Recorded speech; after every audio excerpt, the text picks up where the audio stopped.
Cute, pretty, hot, sexy, beautiful, gorgeous, flawless, goddess, all used to describe me. I was everywhere. Cosmopolitan, Esquire, Vogue, Glamour. You've made eye contact with me on a billboard. You've seen me in commercials. I'm also terribly impatient. Winning the genetic lottery bestows certain privileges, many of which can turn you straight into the bitchiest diva if they are overindulged.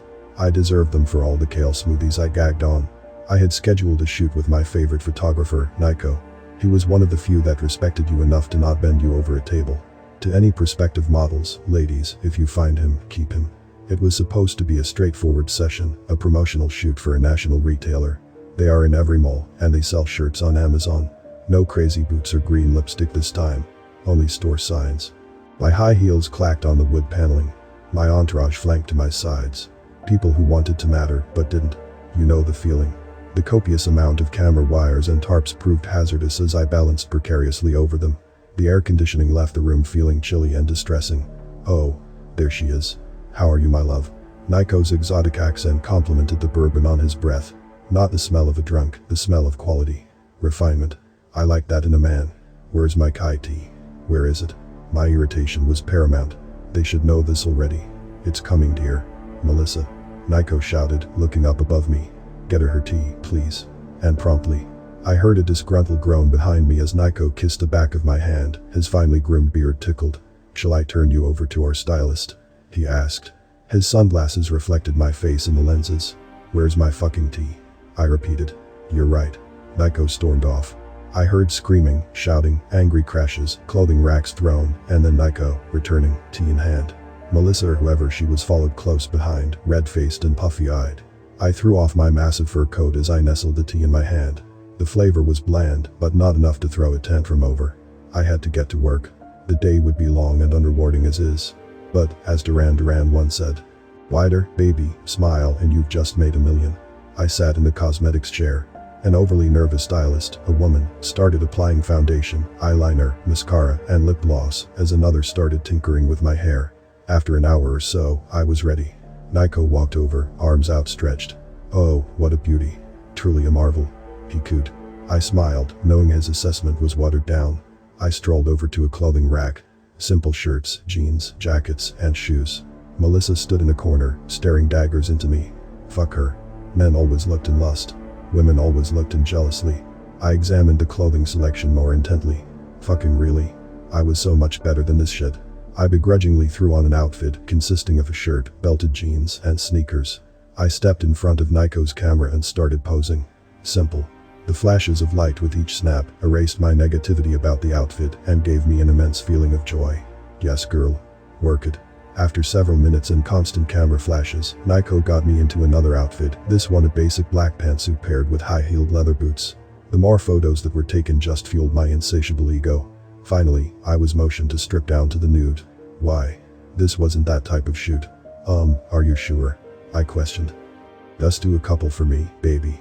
Nico asked, his face begging in anticipation. Oh, of course. The jacket. Sure. I relented as I peeled off my clothes. Why not? It was the end of the day. Nico handed me the black jacket and asked me to put it on. The jacket, as always, was shiny and felt heavy in my arms. A cloth hood was attached to the collar. I slipped my arms through the sleeves and flipped the jacket up and over my shoulders. This was Nico's favorite jacket to have me wear. It was a personal pleasure for him. Worry suddenly shot through my brain as I settled my frame into it. The lining felt strange. I shrugged the feeling off. A mistake. Great. Flip your hood up. Nico began snapping photos. I posed, blew kisses, and really tried to sell the bad girl look. Okay, now flip it down off your shoulders and arch your back. Nico asked. I rolled my shoulders back to remove the jacket. Nothing but leather creasing. What the hell? I tried slipping the hood off my head. The unmistakable pain of hair being pulled stabbed into my scalp. I squatted down and winced, rubbing my head. What's wrong? Nico asked, his face popping out from behind the camera lenses. I can't get this jacket off. I gritted my teeth in frustration. I started flailing my arms wildly, the metal zippers clinking. Panic began to work its way into my chest and throat. Hold on, let me help you. Nico walked over and placed his hand over the hood. He pulled. Ah. Fuck. Stop, you're hurting me. I screamed. Tears sprang to my eyes, my hair follicles on fire. My chest felt weighed down, as if an elephant found it a comfortable resting spot. I couldn't breathe. I felt the cool, smooth leather under my fingertips. It crinkled and squeaked with my movements. I collapsed in a heap on the floor, now in a full-fledged panic attack. Nico hushed my entourage and all other personnel out of the room as someone called 911. What was this? Some kind of sick prank? I felt the jacket start to form around my body like a second skin. I ugly cried, my tears blocked my vision. Suddenly, I heard a scuffle. Nico shouting. A door lock clicking. Melissa. What the fuck are you doing? A surprised shout. I looked up, seeing Melissa, the assistant, standing over me. Her face was reddened, her fists balled tightly. I shook my head in confusion. Nico pounded on the door. You spoiled cunt. Here's your Kai tea, she said quietly and without emotion. Then suddenly, she snatched a hood in a death grip. The pain was so intense I howled. I felt the hairs in my head begin to pop out of my scalp. Warm wet crimson began running down my face in jagged lines. I saw Nico on the other side of the door, hands over mouth, helpless. I kicked and screamed, but Melissa was stronger. This is for all the years of abuse. The saliva molecules splattered in my ear canal as she pulled harder. I felt my face begin to tear like wrapping paper. I felt a warm ridge form in my forehead as the hood was peeled off with my skin and scalp. The pain was so unbearable I couldn't make a sound. My hands flew up to where my hair had been. Sheer horror. They came back slimy and bloody. Degloved. I stumbled around, my vision red and murky. I caught a brief blurry glimpse of Nico, hands on knees, projectile vomiting. My knees gave out as I face planted onto the floor. I chipped a tooth on impact as I heard footsteps approach me from behind. I felt a shoe slam down viciously in the back of my neck. Bitch. Melissa spat. I gasped as the pulling resumed. I realized, to my absolute horror, that the jacket was still stuck to my back. My skin began to tear at the shoulder blades. Each cellular layer was ripped and shredded as the jacket took my skin like the pelt of an animal. I screamed louder than I've ever screamed. The sound rang off the walls.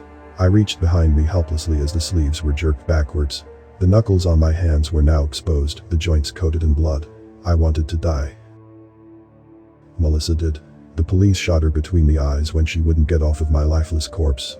According to the subsequent police report, Melissa, the disgruntled fashion assistant, had booby-trapped the lining of my jacket with epoxy adhesive, the world's strongest glue. My skin had no chance. She knew I'd wear the jacket, I always did for Nico. As soon as my skin made contact, my modeling career was over.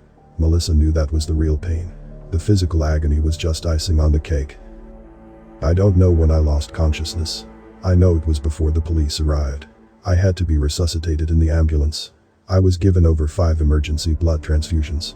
My body didn't have enough skin left for a graft, so I was given an allograft from a medical cadaver. My body rejected it. I laid in a recovery bed for over 6 months. Since I was injured during a shoot, the client paid for my substantial medical expenses, which ended up bankrupting them. After what felt like a lifetime, the bandages were removed. I shrieked. Horrid, ridged, cavernous, abominable scars embedded themselves deep into my deformed face. My scalp, now bald from the complete removal of the hair follicles, was a wavy mess of uneven lines, raised pockmarks, and jagged scarring. I hid myself in my hands. I couldn't bear the sight. I cried myself to sleep. I couldn't work, not only as a model, but anywhere. I would be seen as a freak. Heads would turn, gossip would flourish, and assumptions would be made. Vanity is only skin deep. Weird, gross, ugly, nasty, hideous, disgusting, horrid, abhorrent.